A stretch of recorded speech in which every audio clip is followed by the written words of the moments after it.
So right now, day 14, 10:07.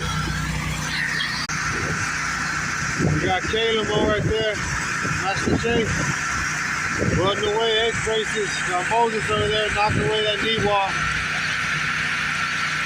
We got Shakes, Mr. Isaac out there getting everything prepped for us. I already got 2 RTUs knocked out. I'm working on the roof hatch right now. Got 3 more RTUs, and then I'm gonna come in here and join Moses, start welding.